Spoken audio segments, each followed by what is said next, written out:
Madam, Bharat में एक middle class जो एक साल पहले एक वेजिटेरियन थाली 100 रुपये में खाता था, आज वही वेजिटेरियन थाली 152 रुपये की हो गई। टमाटर की कीमत 247% बढ़ गई, आलू की कीमत 180%, लहसुन 128% और तेल, नमक, आटा, मैदा 18%। पहले आम आदमी पॉकेट में पैसा लेके बाजार जाता था और थैली भरकर सामान लाता था, लेकिन अमृत काल में आदमी थैली भरकर पैसा लेके जाता है और पॉकेट में आलू, टमाटर, प्याज लेके घर वापस आता है। सर, माननीय वित्त मंत्री ने पहले कहा था कि बहुत हो गई महंगाई की मार, अब की बार मोदी सरकार, और आज उनके विचार में inflation is an international problem, महंगाई एक अंतर्राष्ट्रीय समस्या है। तो विश्व गुरु, विश्व बंधु इस अंतर्राष्ट्रीय समस्या का समाधान क्यों नहीं कर पा रहे हैं?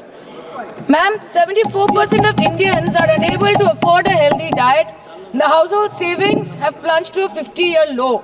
Around 48% of the households in this country are facing a financial crisis क्योंकि उनका खर्चा उनकी कमाई से ज़्यादा है। The economic inequality in India is a 100-year high. The country's GDP growth rate for the second quarter 24-25 decreased to 5.4%, which is the lowest in 2 years. The government's total debt has reached a staggering 176 lakh crore, and the total debt is expected to soar up to 185 lakh crore by the end of the financial year. आज आपके उधार की वजह से हर हिंदुस्तानी पर 1.25 लाख का बोझ चढ़ गया और आप उनकी मजबूरी को अपनी ताकत समझते हैं।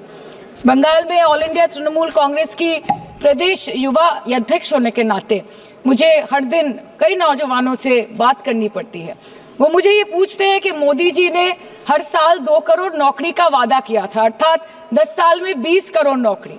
उन नौकरियों का क्या हुआ, उन वादे का क्या हुआ? मैं बस उन्हें यही कह पाती हूँ कि पत्ते तो झड़ते हैं, उठाता है कोई कोई, वादे तो सभी करते हैं, निभाता है कोई कोई।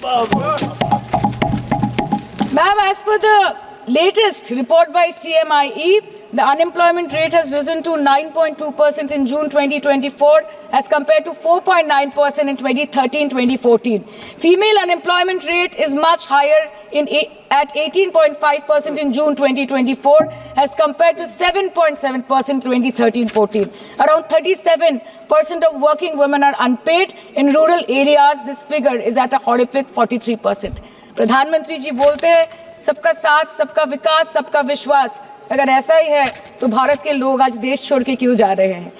2018 से लेके 2023 के बीच 6,70,000 भारतीय ने अपनी नागरिकता त्याग दी। सिर्फ 2022 में ये संख्या करीबन 2,25,000 की थी। In 2022 alone, 7,500 high net worth individuals with a net worth of more than 8.3 crore or more left India. नवंबर 2022 से सितंबर 2023 सिर्फ 10 महीने में 96,917 Indians were arrested attempting to cross the United States illegally. Modi ji कहते हैं कि वो सबके साथ है, मगर ये आंकड़े बोलते हैं जो सबका होता है वो किसी का नहीं होता। और बंगाल के साथ तो कुछ अलग ही रिश्ता है इनका। The relationship is that of quid pro को, ठुकरा के मेरा प्यार मेरा इंतकाम देखेगी। मतलब वोट है तो नोट है और वोट नहीं तो नोट नहीं। आजादी के इतने सालों के बाद क्या एक डिग्निटी के साथ जीने वाले परिवार को क्या उसे टॉयलेट भी उपलब्ध नहीं होना चाहिए? क्या आपको ये काम करने की फुर्सत नहीं मिली? आज देश में टॉयलेट बनाने के अभियान को, जो गरीबों के लिए एक सपना था, उसकी डिग्निटी के लिए हमने इस काम को हाथ में लिया और हमने जी जान से उसे जुटे रहे। उसका मजाक उड़ाया गया, मुझे मालूम है, लेकिन उसके बाद भी सामान्य नागरिक के जीवन का गरिमा ये हमारे दिल और दिमाग में होने के कारण हम डिगे नहीं, हम अड़े रहे, हम आगे बढ़ते चले गए और तब जाकर के ये सपना साकार हुआ। माताएं, बहनें खुले में सोच जा रही थी, या तो सूर्योदय के पहले या सूर्योदय के बाद, और आपको कभी पीड़ा नहीं हुई। और उसका कारण ये था कि आपने गरीबों को और गरीबी को टीवी में देखा है, अखबार की सुर्खियों में देखा है, आपको गरीब की जिंदगी का पता नहीं। वरना आप इसके साथ ऐसा जुर्म नहीं करते। आदरणीय सभापति जी, इस देश की 80% जनता पीने के शुद्ध पानी के लिए तरसती रही। क्या मेरा संविधान हमें रोकता था क्या? संविधान तो ये चाहता था कि सामान्य मानव की सुविधाओं को ध्यान दिया जाए। आदरणीय सभापति जी, ये काम भी हमने बड़े समर्पण भाव से आगे बढ़ाया है। आदरणीय सभापति जी, इस देश की करोड़ों माताएं चूल्हे में खाना पकाना और धुएं से आंखें लाल, कहते हैं कि सैकड़ों सिगरेट का धुआं खाना पकाते हैं तब धुआं शरीर में जाता है। उन माताओं बहनों की आंखें लाल होती थी, इतना नहीं उनका शरीर स्वास्थ्य खत्म हो जाता था। उनको धुएं से मुक्ति का काम। और 2013 तक क्या चर्चा चलती थी? 9 सिलेंडर देंगे कि 6 सिलेंडर देंगे।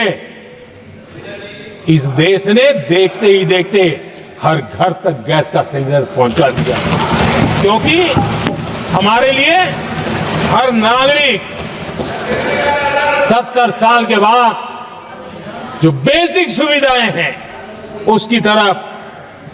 आदरणीय सभापति जी, अगर हमारा गरीब परिवार दिन रात मेहनत करके गरीबी से बाहर निकलने के लिए कोशिश करता है, बच्चों को पढ़ाना चाहता है, लेकिन घर में एक बीमारी आ जाए तो उसका सारा प्लान बेकार हो जाता है, पूरा परिवार की सारी मेहनत पानी में चली जाती है।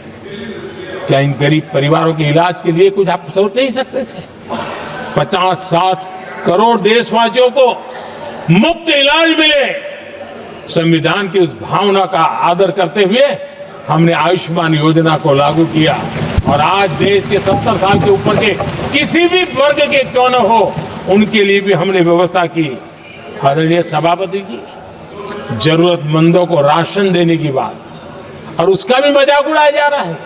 जब हम कहते हैं कि 25 करोड़ लोग गरीबी को परास्त करने में सफल हुए हैं, तो फिर हमें सवाल पूछा जाता है कि आप गरीब को राशन फिर क्यों देते हो?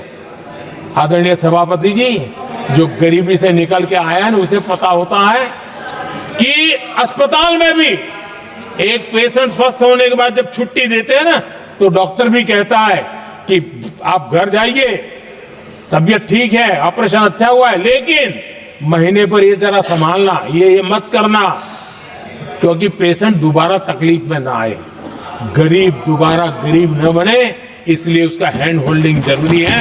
और इसलिए हम मुफ्त राशन दे रहे हैं। उसकी मजाक मत उड़ाओ, क्योंकि हमें गरीबी से जो बाहर निकला है उसको दोबारा गरीबी में जाने नहीं देना है, और जो अभी भी गरीबी में है उसे हमें गरीबी से बाहर लाना है।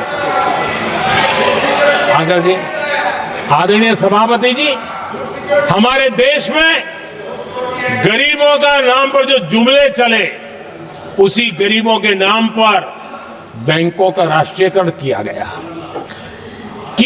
गरीबों के नाम पर। लेकिन 2014 तक इस देश के 50 करोड़ नागरिक ऐसे थे जिन्होंने बैंक का दरवाजा तक नहीं देखा था। आदरणीय सभापति जी, गरीब को बैंक में प्रवेश तक नहीं था, ये पाप आपने किया। और आज 50 करोड़ गरीबों के बैंक खाते खोल करके हमने बैंक के दरवाजे गरीबों के लिए खोल दिए।